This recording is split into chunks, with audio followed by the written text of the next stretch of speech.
দর্শক মতামত পর্বে আমাদের সঙ্গে একজন বিশেষ অতিথি যুক্ত হয়েছেন। তিনি জুবায়ের বাবু, সাংবাদিক এবং ব্রডকাস্টার। চলুন আমরা কথা বলি তার সঙ্গে। আসসালামু আলাইকুম। ওয়ালাইকুম আসসালাম। জি, আপনি নিশ্চয়ই ভালো আছেন এবং আমাদের শুভ সন্ধ্যার আয়োজনে আপনাকে স্বাগত জানাচ্ছি। জি, আপনাকেও ধন্যবাদ।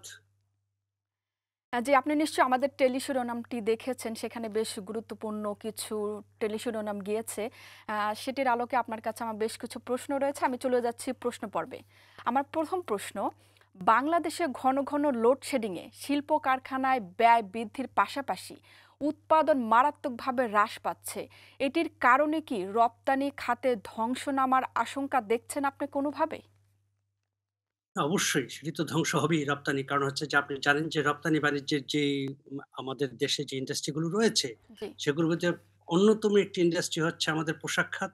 এবং আপনি জানেন যে পোশাকে আমরা সবচেয়ে বেশি আসলে আ আয় করে থাকি রপ্তানি খাত থেকে। জি, এবং সেই পোশাক খাতে কিন্তু সবচেয়ে যেটি জরুরি সেটা হচ্ছে বিদ্যুৎ। অর্থাৎ বিদ্যুৎ যদি না থাকে তাহলে কিন্তু গার্মেন্টস ইন্ডাস্ট্রি গুলো বন্ধ হয়ে যাবে। এবং আপনি জানেন যে সেখানে কিন্তু আমাদের এই গার্মেন্টস ইন্ডাস্ট্রি গুলো আ প্রায় অলমোস্ট দিনরাত ২৪ ঘন্টা কাজ করে। এবং এই ২৪ ঘন্টা বিভিন্ন শিফটে কাজ করে এবং শিফটে কাজ করার ফলেই কিন্তু আমরা এই অতি কম মূল্যে বিদেশে আমরা এই আপনার পোশাক রপ্তানি করতে পারি। জি, এবং এই যে জায়গাটি অর্থাৎ আমি যদি এখন একটি শিফটে যদি আমার বিদ্যুৎ না থাকে, অর্থাৎ আমি যদি ২ টি শিফট দিয়ে আমার কাজটি শেষ করতে চাই, তাহলে আপনি অবশ্যই সেই একটি শিফটের যে টাকাটি, খরচের টাকাটি সেটি কিন্তু ২ টি শিফটে চলে আসছে। এবং সেই ক্ষেত্রে এভাবে কিন্তু বৃদ্ধি পাচ্ছে আমাদের, অর্থাৎ প্রোডাকশন ব্যয় বৃদ্ধি পেয়ে যাচ্ছে। এটি একটি অন্যতম কারণ। এটির কারণে কিন্তু যেটি হচ্ছে যে আমাদের পোশাক রপ্তানি তো আ বৃদ্ধি পাচ্ছেই। জি, পাশাপাশি আরেকটি যেটি হচ্ছে ভলিউমটিও কিন্তু কমে যাচ্ছে। যে আমি ৩ শিফটে যে কাজটি করতে পারবো, আমি যদি ৩ শিফটে ৩০০ আ আপনার কি বলে কাপড় সেলাই করতে পারি, তাহলে কিন্তু আমি ২ শিফটে মাত্র ২০০ কাপড় সেলাই করতে পারবো। জি, সুতরাং ২ ২ দিক থেকেই কিন্তু আমাদের সেটি বড় ধরনের লোকসান নিয়ে আসে। সেটি হচ্ছে পোশাক খাতের। পাশাপাশি অন্য খাতগুলোতে যেগুলো অন্যান্য শিল্প প্রতিষ্ঠানগুলো রয়েছে, বিশেষ করে যেগুলো রপ্তানিযোগ্য আমাদের শিল্প প্রতিষ্ঠানে যেসব কাজ করে। যেমন ধরেন আমরা প্রচুর পরিমাণ মাছ রপ্তানি করি বিভিন্ন দেশে। জি, এই যে মাছগুলোর যে প্রক্রিয়াজাতকরণ যে মেশিনগুলো রয়েছে সবগুলো কিন্তু বিদ্যুৎ চালিত। এখন এই ইলেকট্রিসিটি যদি না থাকে, ঘন, ঘন যদি লোডশেডিং হয়, তাহলে কিন্তু এখানে ২ ধরনের সমস্যার সৃষ্টি হতে পারে। একটি হচ্ছে আপনি জানেন মাছ হচ্ছে পচনশীল দ্রব্য এবং সেখানে কিন্তু মাছগুলো পচে যায়। যদি আমি সময় মতো যদি সেটিকে আ আ আ জি, জাতকরণ যদি আমি না করতে পারি, তাহলে কিন্তু মাছগুলো পচে যাবে। পাশাপাশি হচ্ছে যে, যেই পরিমাণে এগিয়ে আবার ভলিউমের প্রশ্নটি আসে, সেটি হচ্ছে যে কিন্তু ভলিউমও কিন্তু আমি কম প্যাক করতে পারবো। তো সুতরাং এই যে বিভিন্ন জাতীয় শুধু পোশাক, মাছ নয়, আমাদের বাংলাদেশ থেকে চামড়া জাতীয় অনেক দ্রব্য রপ্তানি হয়। আপনারা জানেন যে তাছাড়া ছোট, ছোট শিল্পের মা শিল্প প্রতিষ্ঠানও কিন্তু অনেক কিছু রপ্তানি করে থাকে। জি, সুতরাং এই যে রপ্তানি, টোটাল রপ্তানিটা কিন্তু সারা বছরের আমাদের যে জিডিপি আমরা এই যে জিডিপি বলি, যে আমাদের জিডিপির ডেভেলপমেন্ট বলি বা সাস্টেইনেবল একটা জিডিপি আমাদের রয়েছে, সেই জিডিপিতে কিন্তু আঘাত করবে। এবং আপনি জানেন যে এই জিডিপি অলরেডি কিন্তু আমাদের আঘাত করেছে এবং গত ৩ মাসে কিন্তু আমাদের জিডিপি কিন্তু ৩ এর কাছাকাছি চলে আসছে। সো এইভাবে যদি চলতে থাকে তাহলে এই বছরের জিডিপি আসলে কোথায় যেয়ে দাঁড়াবে সেটা কিন্তু একটা আশঙ্কার বিষয়। এবং সেটি রপ্তানি খাতের সমস্ত যে আমরা আমাদের যে পণ্যগুলো রয়েছে, প্রতিটা পণ্যে কিন্তু সেটি খেসারত দিতে হবে। বিশেষ করে যারা ব্যবসা-বাণিজ্য করছেন, তাদের একটা বড় ধরনের লসের আশঙ্কা আমি করছি। জি। ধন্যবাদ। আপনার কাছে আরেকটু জানতে চাই যে চলমান তাপপ্রবাহের মধ্যে সারা দেশে প্রাথমিক, মাধ্যমিক স্কুল এবং মাদ্রাসা ক্লাস আগামী বৃহস্পতিবার পর্যন্ত বন্ধ রাখার নির্দেশ দিয়েছে হাইকোর্ট। শিক্ষামন্ত্রী সন্তোষ প্রকাশ করেছেন। এই বিষয়টি আপনি কিভাবে দেখছেন? শিক্ষামন্ত্রী অসন্তোষ প্রকাশ করেছে। জি, জি, হ্যাঁ, এটা আমি আমি নিউজটি পড়েছি। আমি দুঃখিত। দুটি জি, দুটি হ্যাঁ, দুটি সংবাদই আমি পড়েছি। সেটি হচ্ছে যে আপনি জানেন যে এই যে আ মানে হাইকোর্টের সবচেয়ে বড় কথা হচ্ছে দেখুন, এটি একটি প্রাকৃতিক দুর্যোগ। হ্যাঁ? ঝড়, বন্যা, জলোচ্ছ্বাসের মতো এটি একটি দুর্যোগ। যে সারা বাংলাদেশে একটা তীব্র তাপপ্রবাহ চলছে এবং এই তীব্র তাপপ্রবাহের কারণে জনজীবন থেকে আরম্ভ করে মানে মানুষ অতিষ্ঠ এবং শুধু অতিষ্ঠ নয়, আপনি জানেন যে হিট স্ট্রোকে জি, আমি যদি মানে আজকের সংবাদ বলি, লেটেস্ট সংবাদ আজকে ৭ জন মানুষ সারা বাংলাদেশে মারা গেছে। জি, সো এটি একটি কিন্তু মানুষের জন্য কিন্তু জীবন মরণ সমস্যা। অর্থাৎ যারা অনেক মানুষ আপনি জানেন যে অনেক মানুষ আছে তাদেরকে বাইরে যেতে হয় কাজের জন্যে এবং বিশেষ করে যারা মানে দিন আনে দিন খায় এবং জি, যেটার পরিমাণ বাংলাদেশের সবচেয়ে বেশি মানুষ, সাধারণ মানুষ যারা দিন আনে দিন খাচ্ছে। তাদের কিন্তু কোনো উপায় নেই। জি, তার ঘরের খাবারের জন্য কিন্তু তাকে বাইরে যেতেই হচ্ছে। এবং সেই জায়গাটা থেকে যদি আপনি চিন্তা করেন তাহলে দেখবেন যে এই যে মানুষগুলো বাইরে যাচ্ছে তাদের কিন্তু জীবন মরণ সমস্যা হয়ে দেখা দিচ্ছে। কারণ হচ্ছে এই তীব্র তাপদাহ। জি, এবং বাংলাদেশের মতো দেশে সাধারণত যেটি হয় পরিবেশের ক্ষেত্রে যদি আপনি চিন্তা করেন যে আমাদের তাপমাত্রা কিন্তু এভারেজ ২৪ থেকে ২৫ ডিগ্রি সারা বাংলাদেশে। এটি জি, হচ্ছে বাৎসরিক একটা যে এভারেজ যদি করি ২৪ থেকে ২৫ ডিগ্রি হচ্ছে আমাদের এভারেজ তাপমাত্রা থাকে বাংলাদেশে। এবং যেটি অত্যন্ত চমৎকার একটি আবহাওয়ার দেশ হিসেবে আমরা জানি জি, বাংলাদেশ। এবং যেটি উইন্টারে ১০ ডিগ্রি নেমে যায়। মানে সর্বোচ্চ আবার কোথাও, কোথাও তার চেয়ে একটু বেশি নামে। জি, বাট সাধারণত ১০ ডিগ্রি নেমে যায় অর্থাৎ ১৫, ১২, ১৩, ১৪, ১৫ র ভিতর চলে আসে। আর ঠিক সামারে এসে গরমের সিজন যেটাকে বলি, গরমের সিজনে এসে সেটি ১০ ডিগ্রি বৃদ্ধি পায়। অর্থাৎ ৩৫, ৩৬, ৩৭ পর্যন্ত বাংলাদেশে আসে। তার মানে কি? আমাদের কিন্তু আ ক্ষমতা যে বাংলাদেশের সাধারণ মানুষের ক্ষমতা কিন্তু এই তাপমাত্রাগুলোর ভিতরে তার থাকা। কিন্তু সেটি না হয়ে সেটি আসলে আমাদের এখন এই যে ৪০-৪২ আজকে ৪২-৪৩ ডিগ্রি উঠেছে যেটা জি, আসলে বাংলাদেশের মানুষের পক্ষে এটা করা সম্ভব না। এইরকম একটা পরিস্থিতিতে কোন আক্কেলে এই আপনার শিক্ষা মন্ত্রণালয় স্কুল চালু রাখার ঘোষণা দিতে পারে? আমার এটা বোধগম্য নয়। এবং তিনি অসন্তোষ প্রকাশ করেছেন যে আমার আমার কথা হচ্ছে এটা কোর্টে যেতে হবে কেন? সেটা তাদের আগেই চিন্তা করা উচিত বাচ্চারা এই জি, তাপমাত্রা নিতে পারবে না। এবং তাদের হিট স্ট্রোক হতে পারে। যেকোনো মুহূর্তে হিট স্ট্রোক হতে পারে এবং আপনি জানেন যে হিট স্ট্রোক মূলত বৃদ্ধ এবং বাচ্চাদেরকে জি, জি, সবচেয়ে বেশি এ এ এ আ বা ইফেক্ট হয়। এবং সেই জায়গাতে আমাদেরকে তো ১ম এই চিন্তা করা উচিত যে স্কুলগুলোকে বন্ধ করে দিতে হবে। সেটা আমার হাইকোর্টের কেন অর্ডার লাগবে? এটা হচ্ছে আমার ১ম প্রশ্ন। আর ২য় কথা হচ্ছে দেখুন, আমাদের শিক্ষামন্ত্রী নিজেও একজন অত্যন্ত ধনী পরিবারের সন্তান। সারা জীবন উনি এসিতে থেকেছেন। উনি এসির বাতাস খেয়ে উনি স্কুল করেছেন, কলেজ করেছেন। তারপরে লন্ডনে এসে উনি ব্যারিস্টারি করেছেন। তারপর লন্ডন থেকে ফিরে আবার সেই এসি রুমেই ঢুকেছেন। জি, তো উনার এবং উনার সন্তানেরা কিন্তু সাধারণ আসলে স্কুলগুলোতে যায় না। তো উনার তো আসলে সমস্যা নেই। স্কুল খোলা থাকলেই কি আর বন্ধ থাকলেই কি? সত্যি কথা উনাদের কোনো সমস্যা নেই। হয়তো উনার ছেলেমেয়েরা হয়তো বাংলাদেশে পড়েও না। আমি ঠিক জানি না। দুঃখিত। জি, তারপরেও এই যে এই অবস্থানে উনার পক্ষে আসলে সাধারণ মানুষের যে প্রতিদিনের যে সমস্যাটা এটা বোঝা বড় কঠিন। এবং এই যে উনি অসন্তোষ প্রকাশ করেছেন সেটার জন্য আমরা সাধারণ মানুষ যদি অসন্তোষ প্রকাশ করি উনার উপরে, যদিও কিছু যায় আসে না তাদের। কিন্তু তারপরেও আমার মনে হয় যে সাধারণ মানুষ কিন্তু তার উপর অসন্তোষ প্রকাশ করবে। জি, অবশ্যই।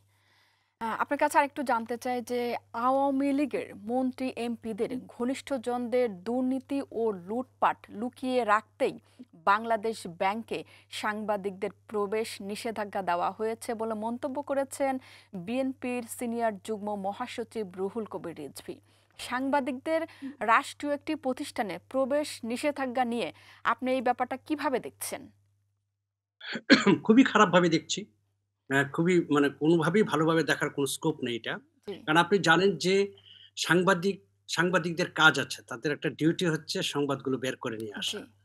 এবং এই সংবাদগুলো তাদের দায়িত্ব আছে, তাদের দায় আছে জাতির কাছে, সাধারণ মানুষের কাছে যে সত্যটাকে তুলে ধরা। এখন সত্য তুলে ধরতে গেলে আমাকে যেখানে যেতে হয়, যে অবস্থায় যেতে হয়, সেই অবস্থায় কিন্তু একজন সাংবাদিক যায়। জি, এবং সাংবাদিকের কাজই সেটা এবং সে সেটাই করে।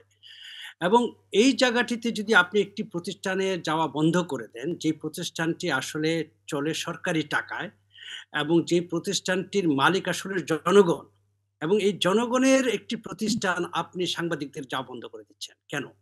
তার মানে ডাল মে কুচ কালা হ্যায়। এখন যেটি হচ্ছে যে আপনার বিএনপির নেতা যেটি জি, রুহুল কবির রিজভী যেটি বলেছেন, এটা তো স্বাভাবিকভাবেই আমরা তো এই কথাটা বুঝতে পারি।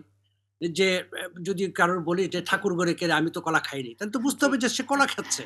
জি, তো সুতরাং এইটা বুঝার জন্য তো রকেট সায়েন্সের প্রয়োজন নেই। বড়, বড় নেতাদের বক্তব্য দেওয়ার প্রয়োজন নেই। রুহুল কবির রিজভীর কথার প্রয়োজন নেই। যে রিজভী এই তথ্যটা দেওয়ার পরে আমরা জানতে পারছি। নো! আমরা এটা জানি যে এটা কেন বন্ধ করা হয়েছে। নতুবা একটা এরকম একটি প্রতিষ্ঠান যেটি আপনি জানেন যে বাংলাদেশ ব্যাংকের জি, যে অরাজকতা, বাংলাদেশ ব্যাংকের দুর্নীতি, বাংলাদেশ ব্যাংক থেকে অর্থ লুপাট, বাংলাদেশ ব্যাংকের যে আপনি জানেন যে বিলিয়ন, বিলিয়ন জি, ডলার চুরি হয়ে যায় যেই ধরনের প্রতিষ্ঠানে। এই ধরনের প্রতিষ্ঠান কেন বন্ধ করবে সাংবাদিকরা? তাহলে এই প্রশ্নটি তো সবার মনে জাগে জি, এবং সেটি আসলে উনি যথার্থই বলেছেন যে যারা লুটপাট করছে, বাংলাদেশ ব্যাংকের টাকা তছরূপ করছে, যারা বিভিন্ন ব্যাংকে ইনিয়ে বিনিয়ে অন্যান্য ব্যাংকের মাধ্যমে লোনের নামে ব্যাহাতি করছে, তাদের কাছ থেকে যেন সাংবাদিকদের কাছ থেকে যেন তাদের তথ্য গোপন করতে পারে। সেই কারণেই কিন্তু আসলে বাংলাদেশ ব্যাংকের মতো একটি জায়গাতে সাংবাদিক ঢোকা নিষেধ করেছে। অথচ আপনি অবাক হবেন, এই ধরনের প্রতিষ্ঠানগুলো যেসব প্রতিষ্ঠানগুলোতে সাধারণত বাংলাদেশ ব্যাংকের মতো প্রতিষ্ঠান এগুলো খুব সেনসিটিভ প্রতিষ্ঠান জি, এবং এইসব জায়গাগুলোতে কিন্তু সচরাচর বিদেশিরা কাজ করে না। কিন্তু আপনি অবাক হবেন সেখানে বিদেশি কাজ করার অনুমতি আছে। বিদেশিদের কাজ করার অনুমতি আছে, ভারতীয়দের কাজ করার অনুমতি আছে। কিন্তু বাংলাদেশের একজন সাংবাদিক যাওয়ার অনুমতি নাই। কেন? তো সুতরাং এটা তো পানির মতো পরিষ্কার। এটা বোঝার জন্য রকেট সায়েন্স আমি মনে করি না এটা একটা রকেট সায়েন্স। এটা বোঝার জন্যে অনেক বেশি জ্ঞানের প্রয়োজন। আমার মতো সাধারণ জ্ঞানের মানুষও কিন্তু এটা ধরতে পারে। জি, জি, ধন্যবাদ। আপনার কাছে আরেকটু জানতে চাই সেটি হচ্ছে যে রাজনৈতিক দল হিসেবে বিএনপি গণরাজনীতিতে নতুন কোনো মাত্রা যোগ করতে পারছে না বলে মন্তব্য করেছেন আওয়ামী লীগের সাধারণ সম্পাদক এবং সড়ক পরিবহন ও সেতুমন্ত্রী জনাব ওবায়দুল কাদের। আপনার অভিমত কি এ বিষয়ে? আমার অভিমত হচ্ছে একটা স্পষ্ট। সেটা হচ্ছে বাংলাদেশে আওয়ামী লীগ ছাড়া রাজনীতিতে নতুন কোনো মাত্রা কেউ যোগ করতে পারছে বলে আমার জানা নাই। বিএনপি তো দূরের কথা। বিএনপি ছাড়াও আপনি আমার বলেন বাংলাদেশে যতগুলো পার্টি আছে, বাংলাদেশে অনেকগুলো পার্টি আছে। জি, নিবন্ধিত মনে হয় প্রায় ৪০ এর উপরে জি, ৪৬ টির মতো পার্টি রয়েছে নিবন্ধিত পার্টি। পাশাপাশি অ্যা অনিবন্ধিত কিন্তু অনেক দল রয়েছে বাংলাদেশে। আরো ৫০ টি ৬০ টি দল রয়েছে। ১০০-১৫০ সব মিলিয়ে দল আছে বাংলাদেশে। বাংলাদেশে একটি দল দেখান যে দলটি সঠিকভাবে তার রাজনীতি করতে পারছে বাংলাদেশে। আপনি আজকের ঘটনাটি একটু যদি আপনি খেয়াল করে দেখেন যে একটি ছেলে ফেসবুকে লালনের ২ টো লাইন লেখার অপরাধে তাকে গ্রেফতার করা হয়েছে। জি, আপনি তাহলে যেখানে লালন, আমরা জানি যে লালন আমাদের একটা গর্বের জায়গা। জি, লালনের মতো একজন কবি এবং সংগীতজ্ঞ আমরা সঙ্গীত পেয়েছি শিল্পী, জি, আমাদের এই ভূখণ্ডে। জি, এটি আমাদের জন্য অত্যন্ত উঁচু মানের একটা গর্ব করার জায়গা। এবং সেই জায়গাটি থেকে একটি লালনের ২ টি লাইন উদ্ধৃতি করার জন্য ফেসবুকে একজনকে গ্রেফতার করবে। এটা কোন রাষ্ট্র? তাহলে কে রাজনীতি করবে সেখানে? কারা রাজনীতি করবে সেখানে? তার মানে হচ্ছে যে এই যে বিএনপি যে কথাটি বলে আ আ সরি ওবায়দুল কাদের জি, যে কথাটি বলেছেন, যে কোন রাজনৈতিক দলের আসলে সেখানে কি সুস্থ রাজনীতি করার কোন স্কোপ আছে? কেউ কি পারছে সেটি করতে? যদি রাজনীতি করতে পারত, তাইলে একটি কথা ছিল যে রাজনীতি করতে দেওয়া হচ্ছে, তারপরেও তারা পারছে না। ওকে জি, ফাইন। তাইলে আমি বুঝে নিতাম যে বিএনপি সেখানে ব্যর্থতা রয়েছে কিংবা সেখানে জাতীয় পার্টির ব্যর্থতা রয়েছে, আ আ আপনার জামাতের ব্যর্থতা রয়েছে, কমিউনিস্ট পার্টিগুলোর ব্যর্থতা রয়েছে, জি, ভিপি নুরের ব্যর্থতা রয়েছে, আরো অনেক এখন নতুন, নতুন যারা আসছেন তাদের ব্যর্থতা রয়েছে। কিন্তু আমরা তো আসলে সেই জায়গাটি, সেই স্পেসটি নেই যেখানে রাজনীতি করব। বাংলাদেশের এই সমস্যাটি বর্তমানে একটি অরাজনৈতিক সমস্যা এবং এই অরাজনৈতিক সমস্যা আমি জানি না কিভাবে রাজনীতি করে এই অরাজনৈতিক সমস্যার সমাধান করা সম্ভব। আমার ধারণা নেই। জি, আপনাকে ধন্যবাদ। এবার যাচ্ছি একটু অন্য প্রসঙ্গে। সেটি হচ্ছে যে সারা দেশে সাংগঠনিক করুণা করুণ দশা তুলে ধরে জাতীয় পার্টির তৃণমূল নেতারা বলেছেন, ক্ষমতাসীনদের সঙ্গে আপোস খেলা দলের জন্য বড় ক্ষতিকারণ হয়ে দাঁড়িয়েছে। জাতীয় পার্টির ভবিষ্যৎ আসলে কি? আপনার কি মনে হয়? দেখুন, জাতীয় পার্টি আসলে এক ব্যক্তিকেন্দ্রিক একটি দল। সেটি হচ্ছে হোসেন মাহমুদ এরশাদ। জি, এবং এরশাদ যাওয়ার পরপরই এবং আপনি জানেন যে এরশাদ কিভাবে দল গঠন করেছিল এবং তার দলের আসলে যেমন আমি পার্সোনালি এখন পর্যন্ত আমি জানি না জাতীয় পার্টির আসলে আদর্শ কি? যেমন আমি জানি আওয়ামী লীগের আদর্শ কি, আমি জানি বিএনপির আদর্শ কি, আমি জানি জামাতের আদর্শ কি, আমি জানি কমিউনিস্ট পার্টির আদর্শ কি। কিন্তু জাতীয় পার্টির আদর্শ কি আজ পর্যন্ত আমি ধরতে পারিনি। সো এটি একটি আমি মনে করি সাধারণ মানুষ হিসাবে, সাধারণ জনগণ হিসাবে এটা আমাদের ব্যর্থতা অথবা জাতীয় পার্টির একটি ব্যর্থতা যে আমাদের সাধারণ মানুষকে তারা বোঝাতে পারেনি যে তাদের দলের আদর্শ কি। আমরা দেখেছি যে জাতীয় পার্টি এমন একটি দল সেটা হচ্ছে একটা গৃহপালিত দল। যখনই এই দলটিকে সরকার বা আওয়ামী লীগ যখনই যেভাবে ব্যবহার করতে চেয়েছে, এই দলটিকে সেইভাবে তারা ব্যবহার করতে পেরেছে। ইনক্লুডিং হোসেন মাহমুদ এরশাদ যখন ছিল তখনও। আপনি একটি জিনিস আপনার হয়তো খেয়াল আছে ২০১৪ সালে যখন জাতীয় পার্টি বলল যে আমি নির্বাচনে যাব না। জি, সাথে, সাথে কিন্তু এই এই ভারত থেকে একজন উড়ে আসলেন আ আ ত আ আপনার আ আ পরা সম্ভবত পররাষ্ট্র মন্ত্রী ছিলেন তিনি। জি, এবং তিনি উড়ে আসলেন এবং তিনি কিন্তু জাতীয় পার্টিকে গাইডলাইন দিলেন কেন যেতে হবে, কি আসে বিষয় এটসেট্রা, এটসেট্রা। তারপরেও যখন বেঁকে বসলেন হোসেন মাহমুদ এরশাদ তখন কিন্তু তাকে হাসপাতালে চলে যেতে হয়েছে। জি, জি, এবং দীর্ঘদিন তিনি হাসপাতালে ছিলেন অসুস্থ অবস্থায়। তো এই যে একটি প্রক্রিয়া এবং সেই হাসপাতালে থেকে কিন্তু নির্বাচন হয়েছে, সবকিছু হয়েছে। অ্যা আ মানে জাতীয় পার্টি তার পরবর্তীতে সংসদে গিয়েছেন বিরোধী দল হিসাবে। এবং পরবর্তীতে দেখেছি যে জাতীয় পার্টির এই ধারাবাহিকতা কিন্তু সবসময়। এবং এরশাদ আপনি জানেন যে সকালে এক কথা, বিকালে আরেক কথা। সকালে এক কথা, বিকালে আরেক কথা। রাতে আরেক কথা। জি, তো এই যে মানে মাঝে, মাঝে মনে হয় যে এরশাদ যদি তাহাজ্জুদের নামাজ পড়তেন তো তাহাজ্জুদের সময় বোধহয় আরেকটা কথা বলতেন। যাক এরশাদ হয়তো তাহাজ্জুদের নামাজ পড়ে না। তো এখন যেটি হচ্ছে যে পড়তেন না আরকি।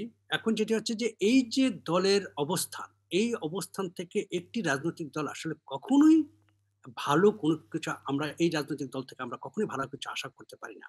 এবং আজকে যেটি হচ্ছে যে এই দলটি আসলে বাংলাদেশের গণতন্ত্রের জন্য এ এ আমি মনে করি যে বাংলাদেশের গণতন্ত্রের জন্য একটি মানে কি বলা যায়? একটু অশুভ দল, অশুভ রাজনৈতিক দল। এবং এই ধরনের দলগুলো থাকার চেয়ে বাংলাদেশের কোনো রাজনৈতিক দল না থাকা ভালো। কারণ যেসব রাজনৈতিক দলের মাধ্যমে গণতন্ত্রের ক্ষতি হয়, যেসব রাজনৈতিক দলের মাধ্যমে সাধারণ মানুষের অধিকারগুলো ক্ষুণ্ণ হয়, সেসব দল আসলে বাংলাদেশে না থাকা আমি যেটা মনে করি আরকি। যে এরকম একটা সিচুয়েশন এ এই ধরনের দল থেকে আমরা কিন্তু আসলে খুব ভালো কিছু আশা করতে পারি না। এবং আপনি দেখুন এটির ধারাবাহিকতা যদি আপনি দেখেন যে ১৪, ১৮ জি। এই আপনার ২০২৪ এবং ধারাবাহিকভাবে এই ১৫ টি বছর কিন্তু তাদের চরিত্র কিন্তু বদলায়নি। তো যেই মানে যার হয় না ৯ তার হবে না ৯০ তে। সুতরাং বুঝতেই পারছেন যে গত মানে ১৫ বছরেও যেই দল পরিবর্তন হয়নি, এই সকালে এক কথা বিকেলে এক কথা বলছেন এবং তারা কখন কেন কি করছেন, কেন নির্বাচনে যাচ্ছেন, কেন যাচ্ছেন না, কোনো কিছুরই ব্যাখ্যা কিন্তু আমরা পাই না। জি। সুতরাং সেই ক্ষেত্রে আসলে এই দলটি নিয়ে আমি খুব বেশি একটা আশাবাদী নই এবং এই দলটি এই ধরনের অশুভ দল বাংলাদেশের রাজনীতিতে বরং না থাকাই ভালো।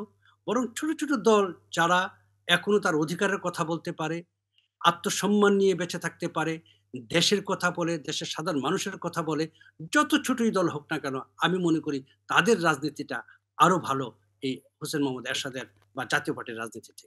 জি, ধন্যবাদ জনাব জুবায়ের বাবু। এত সুন্দর মতামতের জন্য এতক্ষণ যুক্ত থেকেছেন আমাদের অনুষ্ঠানের সঙ্গে। দেখা হবে আরো একটি শুভ সন্ধ্যায়। সে পর্যন্ত ভালো থাকবেন, সুস্থ থাকবেন। আসসালামু আলাইকুম। জি, ধন্যবাদ। আপনাকে ধন্যবাদ। দর্শক, সময় হয়েছে একটি ছোট্ট বিরতির। বিরতির পর আবারও ফিরে আসছি। সঙ্গে থাকুন।